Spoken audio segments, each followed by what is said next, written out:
بسم اللہ الحمد للہ والصلاة والسلام علی رسول اللہ وعلی آلہ واصحابہ ومن تبعہم بإحسان الی یوم الدین اما بعد فاعوذ باللہ من الشیطان الرجیم بسم اللہ الرحمن الرحیم لا يحب اللہ الجہر بالسوء من القول الا من ظلم وکان اللہ سمیعا علیما۔ چھٹے پارے کا خلاصہ پیش خدمت ہے۔ چھٹا پارہ سورہ نساء کی آخری آیات 148 سے 176 تک اور سورۃ المائدہ کی پہلی 82 آیات پر مشتمل ہے۔ پہلی آیت کریمہ میں اللہ رب العزت نے ایک حق مظلومیت کا بیان فرمایا ہے کہ اللہ تعالیٰ اس چیز کو پسند نہیں کرتا کہ بدخوئی کے ساتھ اور برائی کے ساتھ زبان کو کھولا جائے، اس کا اظہار کیا جائے، مگر کسی پر ظلم کیا گیا ہو اس حالت میں یہ جائز ہے۔ اس آیت کا مفہوم یہ ہے کہ اگر کوئی شخص مظلوم ہے، اسے فریاد رسی داد رسی حاصل نہیں ہو رہی، تو وہ اپنے ظالم کے خلاف زبان کھول سکتا ہے، ہر اس جگہ پہ جہاں اسے انصاف عدل کی توقع ہو، عدالت میں یا کسی اور مقام پر، تاکہ ظالم اپنے ظلم سے باز آ جائے اور دوسرے لوگ بھی اس کے ظلم سے متنبع رہیں۔ ہماری شریعت کے محاسن میں سے ایک اہم چیز یہ ہے کہ ہمارا دین اسلام اصلاحی تربیتی دین ہے۔ وہ معاشرے کی اصلاح اس انداز میں چاہتا ہے کہ انداز اصلاح اور اسلوب تربیت سے معاشرے میں مزید بگاڑ پیدا نہ ہو۔ تو عمومی شرعی دلائل یہی ہیں کہ اگر آپ کسی کی اصلاح کرنا چاہتے ہیں، کسی کے اندر کوئی خامی ہے دینی اعتبار سے، دنیاوی اعتبار سے، کسی بھی اعتبار سے، تو اس کو علیحدگی میں خلوت میں نصیحت کیجیے۔ اس کے بڑے فوائد ہیں۔ البتہ یہ ایک استثناء ہے کہ مظلوم اپنی فریاد رسی کے لیے اعلی وجہ البصیرت ببانگ دہل ظالم کی بدخوئی کر سکتا ہے، اس کا اظہار کر سکتا ہے تاکہ اسے عدل و انصاف مل سکے۔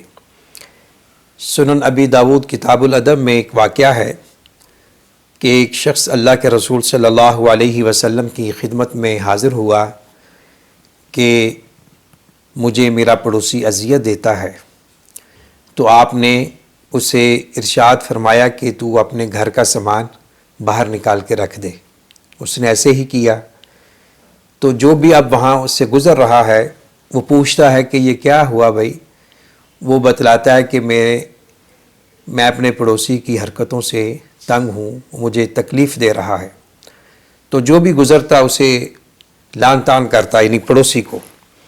تو پڑوسی نے جب یہ دیکھا کہ ہر کوئی مجھے برا بلا کہنے لگا ہے، تو اس نے باز رہنے کا بتا دیا اور کہا کہ مجھے آپ کو میری طرف سے کوئی تکلیف نہیں ہوگی، اپنی حرکتوں سے باز آ گیا۔ تو یہ ہے اسلام میں مظلومیت کی فریاد رسی۔ اور ہمیشہ ہمیں اس بات کا احساس ادراک ہونا چاہیے کہ مظلومیت اللہ رب العزت کے ہاں اس کی جو آہ ہے اور اس کی جو مظلومیت ہے وہ اللہ کو ہرگز پسند نہیں ہے۔ اللہ تعالیٰ مظلوم لوگوں کے ساتھ ہوتے ہیں اور مظلوم کی آہوں کو بڑی جلدی سنتے ہیں، ان کو قبول فرماتے ہیں۔ اس لیے ہمیں چاہیے کہ ہم معاشرے میں مظلومین لوگوں کا ساتھ دیں اور ظالم کے ہاتھ کو ظلم سے روکیں۔ اور یہی اس حدیث کا مفہوم ہے کہ انصر اخاک ظالما او مظلوما، کہ اپنے بھائی کی مدد کرو خواہ وہ ظالم ہے یا مظلوم۔ تو مظلوم کی فریاد رسی کا مفہوم تو سمجھ میں آتا ہے کہ اس کے ساتھ کھڑا ہوا جائے، اس کی دلجوئی کی جائے، اس کے آنسوؤں کو پونچھا جائے، اس کے ساتھ تعاون اور اس کو سپورٹ کیا جائے۔ تو ظالم کے ساتھ تعاون یہ ہے کہ اس کو ظلم سے روک دیا جائے۔ تو اس حق کے مظلومیت کے اعتراف اظہار کے باوجود اللہ رب العزت فرماتے ہیں ان تبدوا خیرا او تخفوه او تعفو عن سوء فإن اللہ کان عفوا قدیرا، کہ اگر تم خیر کو ظاہر کرتے ہو، پوشیدہ کرتے ہو، اور اگر تم کسی برائی سے درگزر بھی کرتے ہو تو بے شک اللہ تعالیٰ بہت معاف کرنے والا ہے، قدرت والا ہے۔ تو اس آیت میں اشارہ ہے کہ ہر صورت میں معاف کر دینا ہی بہتر ہے، اور معاف کرنے والے کے بڑے فضائل ہیں۔ اللہ رب العزت اس شخص کی عزت میں اضافہ کرتا ہے جو قدرت رکھنے کے باوجود اپنے حق سے دستبردار ہو جاتا ہے اور زیادتی کرنے والے کو معاف کر دیتا ہے۔ اور آپ کا ارشاد گرامی ہے ما تواضع احد الا رفعه اللہ، کہ جو اللہ کے لیے تواضع کرتا ہے، عاجزی انکساری کا مظاہرہ کرتا ہے، اللہ اسے بلند کرتے ہیں۔ تو عاجزی انکساری یہ وہی شخص اس کا اظہار کر سکتا ہے جس کے دل میں اللہ کا خوف ہے اور دوسروں کے حقوق کی پاسداری ہے۔ اس کے بعد کی ایک دو آیات میں اللہ رب العزت نے ان لوگوں کے رویے کو کفر سے تعبیر کیا ہے جو نبیوں اور رسولوں میں، جو اللہ اور نبیوں میں فرق کرتے ہیں، اپنی من مانی کرتے ہیں، کسی نبی کو مان لیا، کسی نبی کو چھوڑ دیا۔ تو ایسا دین اور ایسا مذہب اللہ نے اسے کفر سے تعبیر کیا ہے، بڑی خطرناک سوچ ہے۔ تو اور اس کے ساتھ ہی ان لوگوں کا بیان ہوا کہ جو دل و جان سے اللہ رب العزت کو مانتے ہیں، رسولوں پر ایمان لاتے ہیں، وَلَمْ يُفَرِّقُوا بَيْنَ أَحَدٍ مِّنْهُمْ، تو رسولوں میں کسی میں تفریق نہیں کرتے۔ تو یہ اہل ایمان ہیں، ان کے بارے فرمایا اولئک سوف یؤتیہم اجورہم، اللہ تعالیٰ ان کو اجر دے گا، ان کو نوازے گا۔ تو اس سے پتہ چلتا ہے کہ اہل ایمان مسلمان وہ وسیع الظرف ہوتے ہیں۔ ہمارا ایمان اسلام اس وقت تک مکمل نہیں ہوتا جب تک گزشتہ نبیوں اور گزشتہ کتابوں پر ایمان نہ لایا جائے۔ کتاب اللہ میں اور سنت رسول اللہ صلی اللہ علیہ وسلم میں ہر ایک مسلمان کو اس بات کا حکم ہے، تلقین ہے، ترغیب ہے کہ وہ حضرت آدم علیہ السلام سے لے کر حضرت عیسیٰ علیہ السلام تک تمام نبیوں پر ایمان لائے، کہ وہ اپنے وقت میں مبعوث ہوئے، اپنے زمان و مکان کے لیے رہبر و رہنما تھے، اور وہ رسول اور انبیاء علیہ السلام برحق تھے۔ تو ہم تمام نبیوں پر ایمان لاتے ہیں، لیکن اب جس نبی مکرم صلی اللہ علیہ وسلم کی نبوت رسالت کا سکہ چلے گا وہ ہے نبی جینا محمد صلی اللہ علیہ وسلم۔ آپ تمام نبیوں کی شریعتوں کے ناسخ ہیں، اور آپ کے ذریعے نبوت و رسالت کا دروازہ بند ہو چکا ہے۔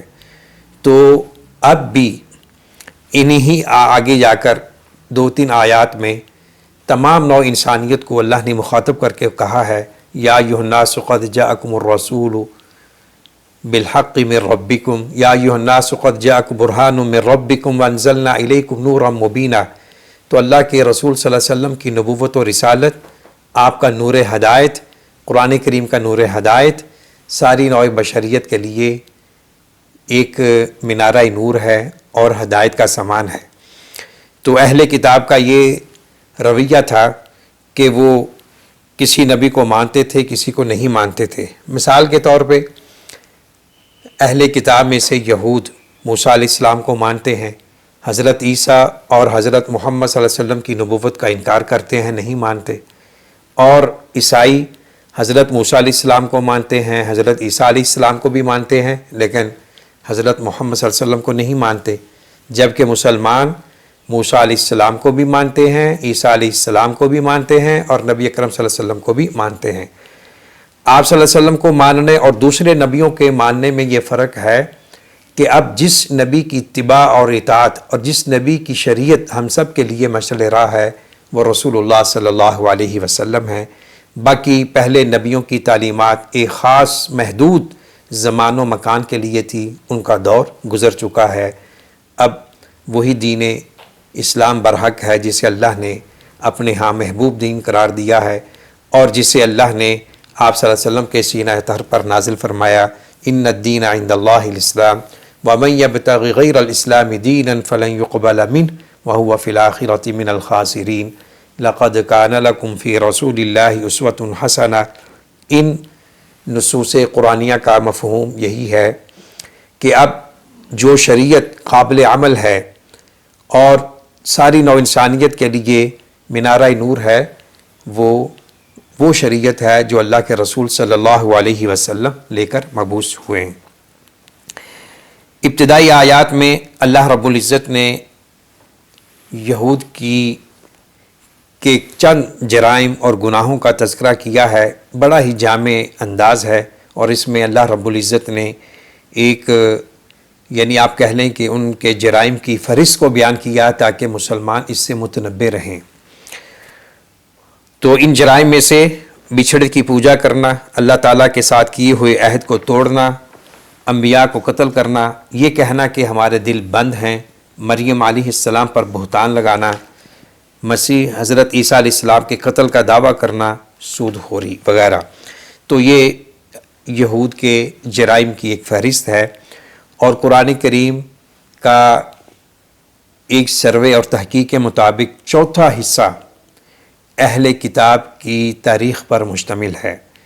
اللہ رب العزت نے ان کو کن فضائل و مناقب سے نوازا، پھر ان کی جو چال بازیاں تھیں، سرکشیاں تھیں، نافرمانیاں تھیں، اس کا بیان ہے، اور پھر اللہ نے ان پر توبہ کے دروازے کھلے، اس کا ذکر ہے، اور بالآخر اللہ نے ان کی ہٹ دہرمی، ضد، انانیت کی وجہ سے ان سے منصب امامت چھینا، اور یہ منصب اب نبینا محمد صلی اللہ علیہ وسلم اور آپ کی امت کو عطا کیا گیا۔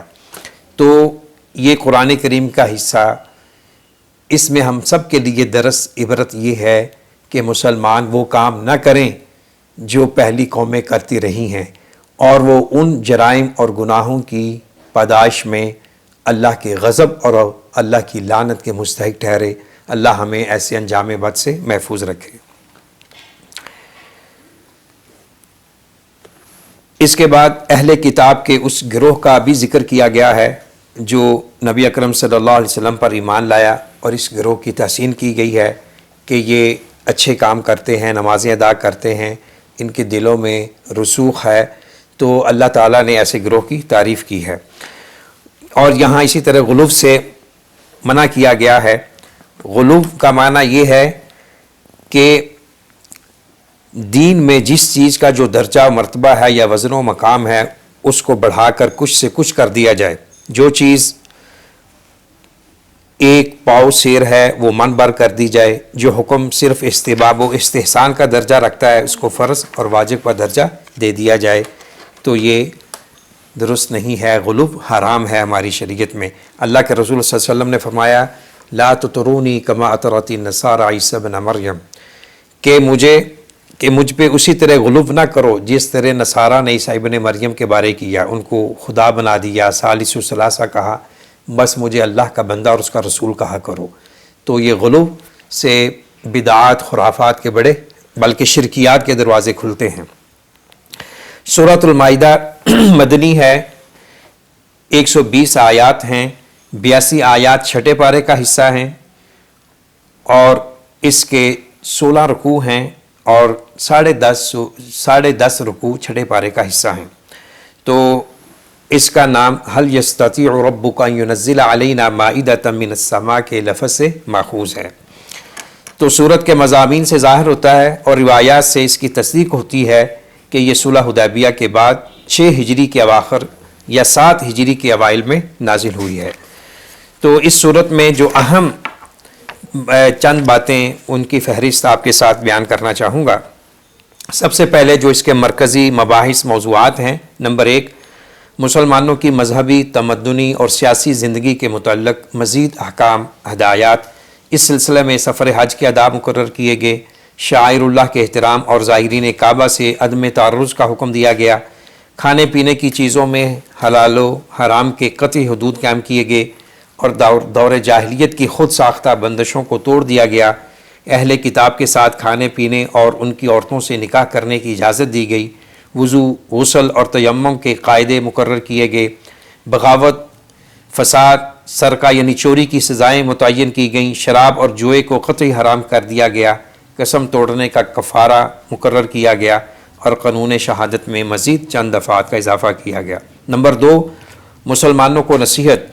اب چونکہ مسلمان ایک گروہ بن چکے تھے، ان کے ہاتھ میں طاقت تھی، تو اس تناظر میں ان کو خطاب کرتے ہوئے بار بار نصیحت کی گئی کہ عدل پر قائم رہیں، اپنے پیش رو اہل کتاب کی روش سے بچیں، اللہ کی اطاعت و فرما برداری اور اس کے احکام کی پیروی کا جو عہد انہوں نے کیا ہے اس پر ثابت قدم رہیں، اور یہود و نصارہ کی طرح اس کو توڑ کر اسی انجام سے دوچار نہ ہوں جس سے وہ دوچار ہوئے۔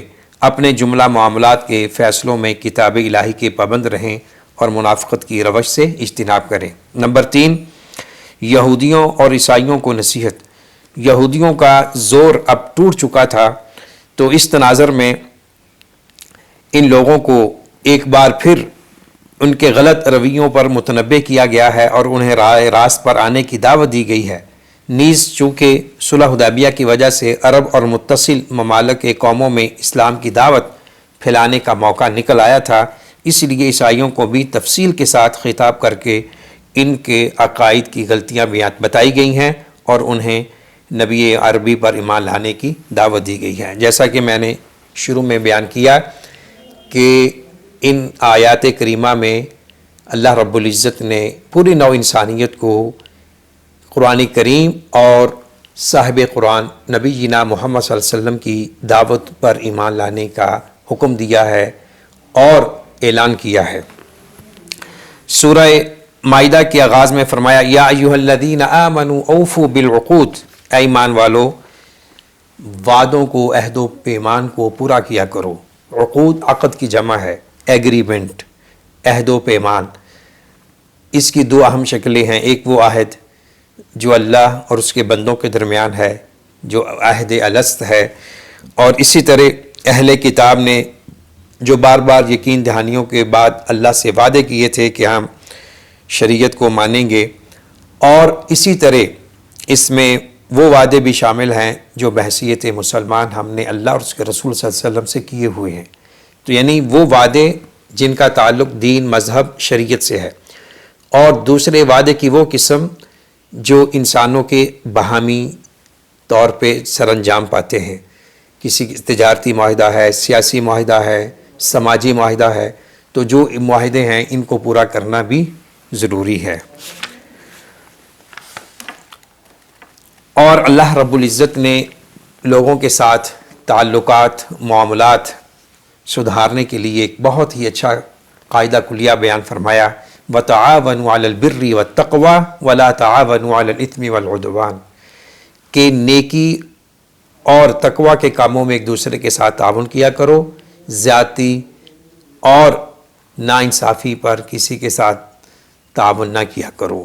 یہ آیت بڑی جامع ہے اور ہماری زندگی کے تمام شعبوں کو محیط ہے کہ انسان کسی بھی معاملے میں اقدام کرنے سے پہلے یہ سوچ لے، کیا میں جو قدم اٹھا رہا ہوں، یہ کام کرنے لگا ہوں، اس کا نتیجہ حق کا ساتھ ہے، اہل حق کا ساتھ ہے، بر اور تقوی کی بات ہے، یا کہ اس میں ظلم و زیادتی ہے، کسی کی حق تلفی ہے، تو بہت سے مسائل کا خود بخود اس کا حل اسے خود مل جایا کرے گا۔ اسی مقام پر فرمایا، الیوم اکملت لکم دینکم واتممت علیکم نعمتی ورضیت لکم الاسلام دینا، کہ آج میں نے تمہارے لیے تمہارے دین کو مکمل کر دیا اور تم پر اپنی نعمت کو مکمل کر دیا، اور میں نے تمہارے لیے اسلام کو بطور دین پسند کیا۔ طارق بن شہاب فرماتے ہیں کہ ایک یہودی نے حضرت عمر بن الخطاب رضی اللہ تعالی عنہ سے عرض کیا کہ تمہارے قرآن میں ایک ایسی آیت ہے، اگر وہ ہماری تورات میں ہوتی تو اس کے یوم نزول کو ہم بطور عید اختیار کرتے۔ تو آپ نے فرمایا کون سی آیت؟ اس نے یہ آیت پڑھی تو آپ نے فرمایا ہاں ہمیں پتہ ہے یہ کب اور کہاں نازل ہوئی۔ یہ حجۃ الوداع کے موقع پر عرفہ کے دن دوپہر کے بعد نازل ہوئی۔ تو یہ آیت مسلمانوں کے لیے بہت بڑی خوشخبری ہے، اور یہ آیت ہمیں بتلا رہی ہے کہ دین اسلام مکمل ہو چکا ہے۔ اس کے فرائض، واجبات، سنن اور اس کی حدود، اور جو اللہ رب العزت نے نبی اکرم صلی اللہ علیہ وسلم کو میسج دے کر بھیجا تھا وہ مکمل ہے۔ تو دین اسلام ہر لحاظ سے اکمل افضل ہے، اور کتاب و سنت میں جو دین ہے وہی ہماری شریعت ہے، اور اس دین میں کمی بیشی کا اختیار کسی کو نہیں ہے۔ آپ صلی اللہ علیہ وسلم نے فرمایا من احدث فی امرنا ھذا ما لیس منہ فہو رد، یعنی جس نے ہماری شریعت میں کسی نئی چیز کو ایجاد کیا وہ مردود ہے، ناقابل قبول ہے۔ اس کے بعد تحریم و تحلیل کے ضمن میں اہل کتاب کے کھانوں کا ذکر ہے، اور شکار کے احکامات کا ذکر ہے، کتابیہ سے نکاح کا مسئلہ ہے۔ تو اس بارے یہ یاد رکھنا چاہیے، بعض نوجوان یہ پوچھتے ہیں کہ اہل کتاب سے نکاح جائز ہے تو ہمیں آزادی ہونی چاہیے کہ ہم یورپ میں، پاکستان میں، اہل کتاب میں جب چاہیں نکاح کر لیں، لیکن یاد رکھیں کہ نکاح ایک بڑا مقدس محترم بندھن ہوتا ہے، اور اس کے زندگی بلکہ موت تک اثرات و ثمرات ہوتے ہیں۔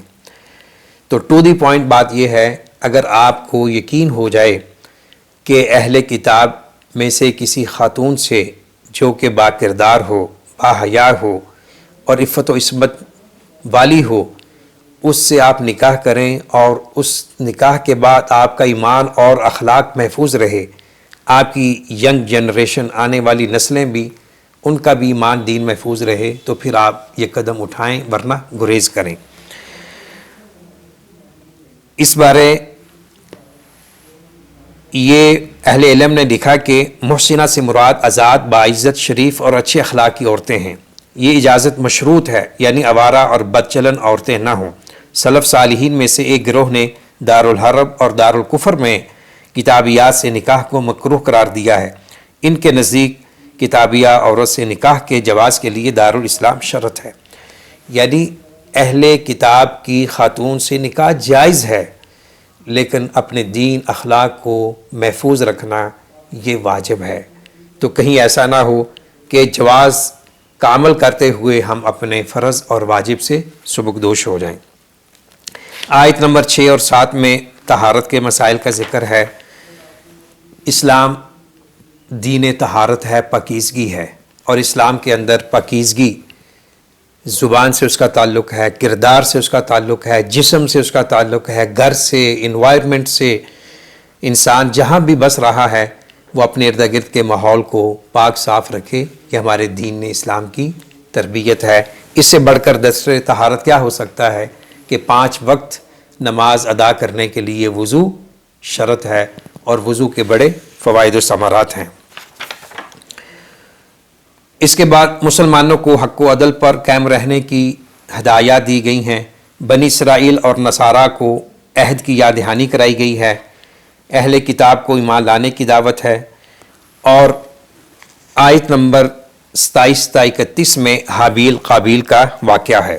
یہ دونوں ابو البشر آدم علیہ السلام کے صاحبزادے ہیں، تو حسد اور بغض کی وجہ سے قابیل نے اپنے بھائی حابیل کو قتل کر دیا، اور پھر وہ اپنے اس قتل کو چھپانے کے لیے وہ سہارا لینے لگا۔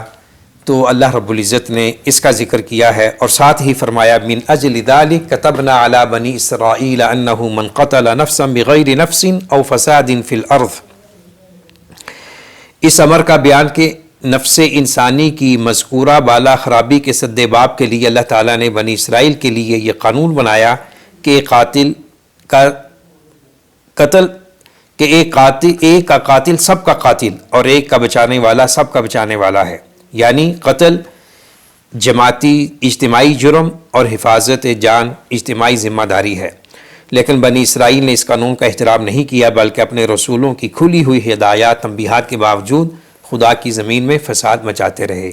اور یہ حکم ہمارے لیے بھی ہے کہ بغیر کسی شرعی عذر کے، بغیر قصاص کے، بغیر فساد فی الارض کے کسی کی جان لینا حرام ہے، اور یہ قتل گناہ کبیرہ میں سے ہے۔ مگر افسوس کہ مسلمان بھی اللہ اور اس کے رسولوں کے احکامات کو بھول کر اور ان کو نظر انداز کرتے ہوئے قتل و غارت میں مصروف ہو چکے ہیں۔ اللہ سب کو ہدایت نصیب فرمائے۔ تو قتل یہ ایک ایسا جرم ہے کہ جس میں انسانیت کا قتل ہے، اور کسی انسان کی جان کو بچانا گویا کہ پوری انسانیت کی جان کو بچانا ہے۔ آیات 41 تا 45 میں منافقین کی شرارتوں کا ذکر ہے، اور آیت نمبر 51 تا 61 میں الولاء والبراء کا اہم حکم بیان ہوا ہے۔ اس کا لب لباب یہ ہے کہ مسلمانوں کو اس بات سے روکا گیا ہے کہ وہ اہل کتاب یہود و نصارہ سے دلی دوستیاں کریں، ان کو اپنے راز دیں اور ان کو اپنا ناصح اور مخلص سمجھیں۔ تو اس بات کا اس میں بیان کیا گیا ہے۔ اور اسی طرح آخری جو اس پارے کا مقام ہے اس میں اہل کتاب کی گمراہی کا سبب بیان کیا گیا ہے۔ آیت نمبر 78 اور 86 میں بنی اسرائیل پر حضرت داؤد اور حضرت مسیح کی لعنت کا حوالہ، کفر دوستی اور اسلام دشمنی کے جوش میں مشرکین مکہ تک سے ان کی دوستی کی طرف اشارہ، اسلام دشمنی میں یہود، مشرکین قریش اور نصارہ کے مزاج کا فرق، حق پرستی، نصارہ کی حق پرستی اور اسلام دوستی کی تحسین، یہ ان آیات کا خلاصہ ہے۔ تو ایک بات کی طرف اشارہ کروں کہ اہل کتاب کی گمراہی کا ایک سبب اس آیت میں سمو دیا گیا ہے، کانوا لا یتناہون عن منکر فعلوہ لبئس ما کانوا یفعلون، کہ وہ جو لوگ معاشرے میں برائیاں کرتے تھے تو یہ لوگ ان کو منع نہیں کرتے تھے۔ تو یہ بہت بڑی بری خصلت ہے، امت میں بھی آ چکی ہے۔ تو اللہ کے رسول صلی اللہ علیہ وسلم نے فرمایا کہ جس معاشرے میں امر بالمعروف و نہی عن المنکر کے فریضے کو سر انجام نہیں دیا جائے گا، وہ معاشرہ اللہ کے عذاب سے دوچار ہوگا۔ تو یہ بہت بڑی سخت وعید ہے، اور اہل کتاب میں بھی یہی روش تھی کہ ان میں اگر کوئی برائی کرتا تو وہ اسے کہتا کہ باز آ جاؤ، نہ کرو، یہ غلط کام ہے، کل وہ اس کا ہم نوالا، ہم پیالہ ہو جاتا، یعنی وہ کام پھر وہ خود بھی کرنے لگتا۔ تو یہ بہت بڑی اجتماعی غلطی ہے۔ اللہ رب العزت سے دعا ہے اللہ تعالی ہمیں قرآن فہمی کی توفیق نصیب فرمائے، اور ان آیات کریمہ میں جو ہم نے بیان کیا ہے اللہ تعالیٰ اس کے مطابق عمل کی توفیق نصیب فرمائے۔ بالخصوص اللہ تعالیٰ ہمیں معاشرے میں ایسا انسان بنائے جو خیر کو پھیلائے، برائی سے روکے، اور خود بھی اچھے کردار کا مالک ہو۔ اللہ رب العزت ہمیشہ ہمارے دلوں کو نور کتاب و سنت سے منور فرمائے۔ وآخر دعوانا ان الحمد للہ رب العالمین۔